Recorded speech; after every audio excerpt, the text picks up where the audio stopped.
What up guys, Miguel here of Yugatech, and in this smartphone comparison we have a matchup between two of the most interestingly priced smartphones out right now. Obviously you can tell with the title we have the interestingly priced Nokia 7.2 up against our newly crowned budget king, the Realme 5.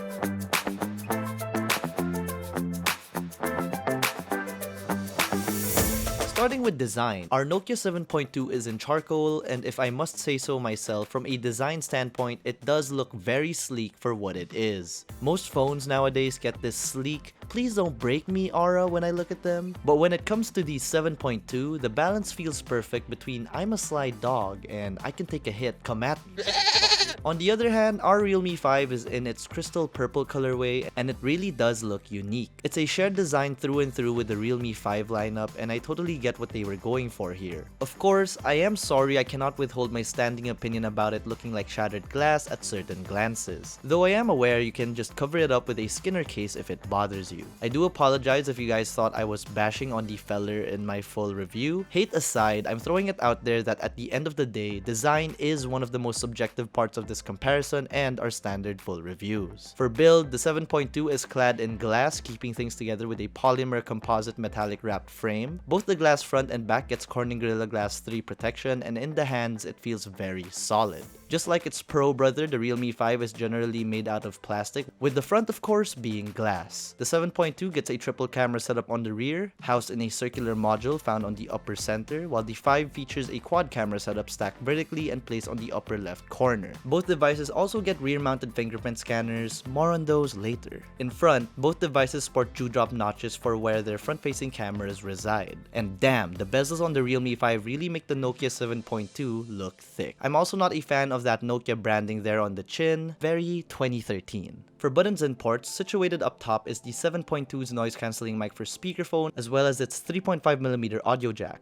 Nothing here for the Realme 5. On the right are both devices' power button. The Nokia 7.2 doubles as a notification LED, very quirky in my opinion, but a great homage to the BlackBerry days as well as the time when having this feature on a touchscreen device meant you had an Android and not an iPhone. Also found here is the 7.2's volume rocker. On the left, we get both devices' dual SIM card tray with dedicated microSD card slot. We can also find the Realme 5's volume rocker here, as well as the 7.2's dedicated Google Assistant button. Lastly, at the bottom, we can find both devices' noise-cancelling mic for regular calls, single downward-firing speaker, USB Type-C ports, as well as the Realme 5's 3.5mm audio jack. So overall for design, I'm giving it to the Nokia 7.2 for its sleek look and great build quality, as well as its extra little features like the notification LED, as well as that dedicated assistant button. What can I say? I like options. For display, the Nokia 7.2 utilizes a 6.3-inch Full HD Plus IPS LCD panel with a resolution of 2280 by 1080, while the Realme 5 sports a 6.5-inch HD Plus IPS LCD display with a resolution of 1600 by 720. Both displays get protection from Corning, that's Gorilla Glass 3 for the Nokia and Gorilla Glass 3 Plus for the Realme.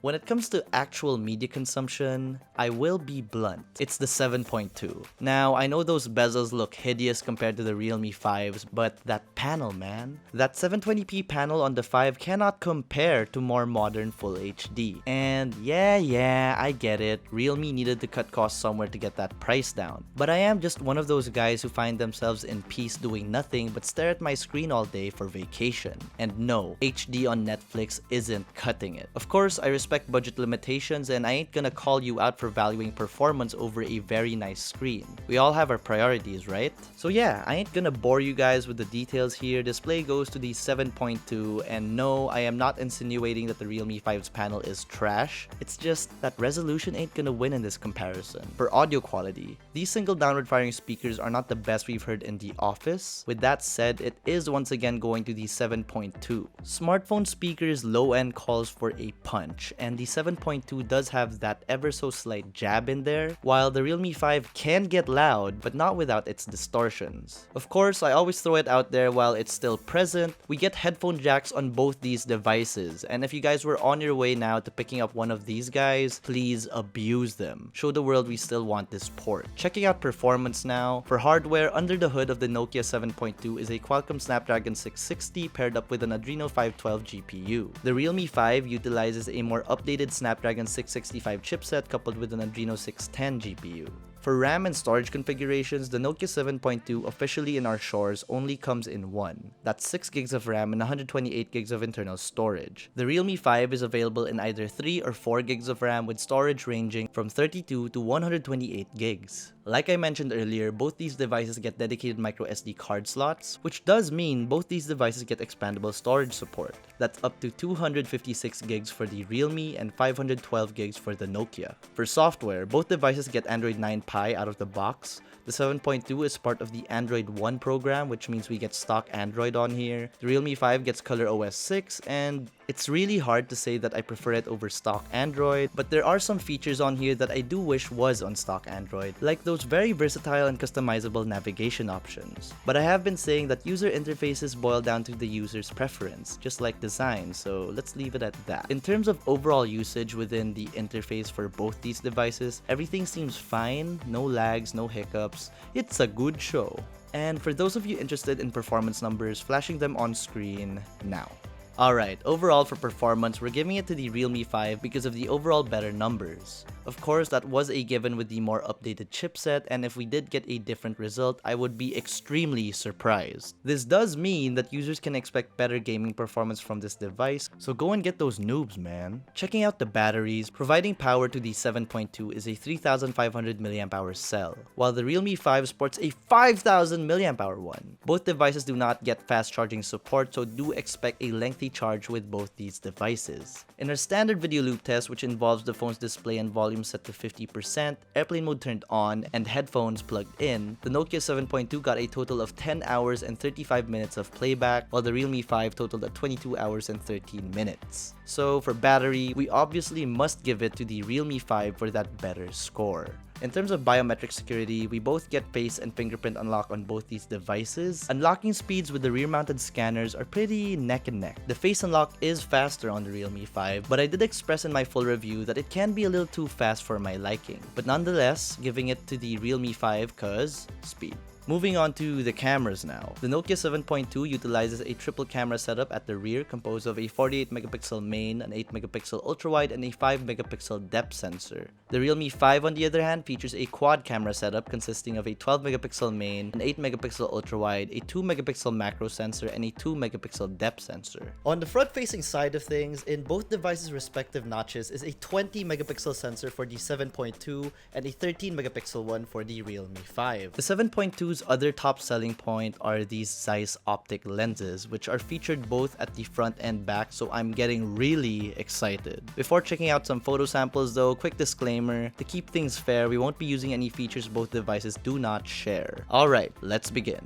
So in this first shot, we get some gloomy weather here. It does look gloomier on the 7.2's shot because of that cool white balance. Dynamic range is almost on par between the two. The Realme 5 tends to overexpose the highlights just a bit more, and we do get a little more detail from the 7.2 sensor. Next up, we're on both devices ultra-wide, and both cameras are now literally showing their true colors. We get a more natural and faithful color reproduction coming from the 7.2, while the Realme 5 definitely has a preference for cooler tones. Next up is an ultra-wide of the studio, and the Realme takes the cake here. Highlights are now overexposed on the 7.2, and we do get a lot more visible noise from its image. Now here we have another part of the studio. The 7.2 had some mad problems with those highlights again. HDR did not kick in well enough to show us what's outside those windows. It did for the Realme 5 though. Not perfect, but at least we see more than a white light. Though I must say colors are still more accurate on the 7.2 compared to the 5's contrasted and saturated post-processing. Next, we have the infamous Coca-Cola Beetle, and it's looking a little pink on the Nokia, which is what we want to see because that's kind of what it looked like at the time based off those lighting conditions. Details are also much more evident as seen through the pavement behind the model car. Next, we have our yellow robot clock, and again, the 7.2 getting its butt beat in terms of dynamic range, again with much more noise and grain behind the subject. For portrait mode, first we have Ira here. The 7.2 had some trouble focusing quick enough, but colors are once again more faithful compared compared to the Realme 5's shot. Subject background separation is going to the Realme 5 here, but maybe if we took a little more time holding the 7.2, still, that's a nod to ease of use. Now, testing portrait mode out on something that isn't human. We have our favorite plant chilling here, and subject background separation tends to be on par. Same thing can be said for our faux aloe vera as well. It would have been nice to see the bear on the lower right get blurred out too though. For portrait selfies, we have Arel, and obviously the Realme 5 did a way better job with the cutout overall. It didn't even include parts of the couch, which is almost perfect, but some parts of the couch that should be blurred out isn't. Overall though, it's nice to see that these depth sensors are sort of helping when it comes to which parts of the image to blur out for a more realistic bokeh. For default selfies, first we have AJ here who edited this comparison. Shout AJ out in the comment section, or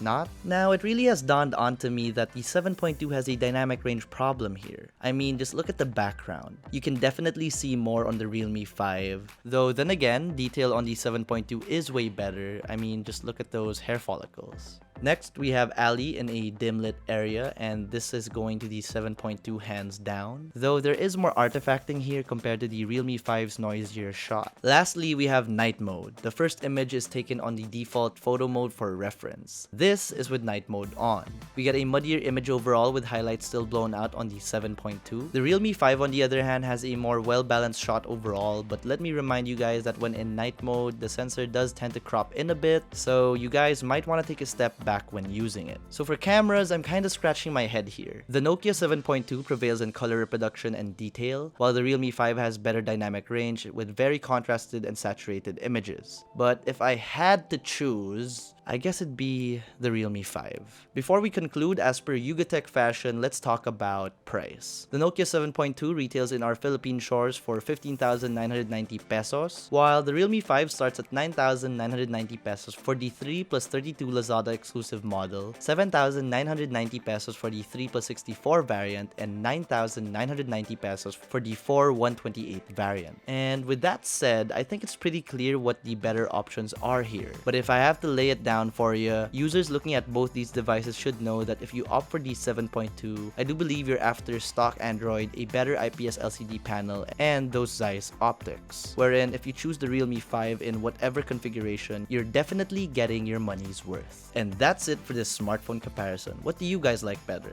The Nokia 7.2 or the Realme 5? Let us know in the comment section below, and if you enjoyed this video, be sure to smack that like button, subscribe to our YouTube channel, hit that bell icon so you get notified of future uploads. Be sure to visit yugatech.com for the latest tech news and reviews. Again, this has been Miguel, and I will see you in the next one.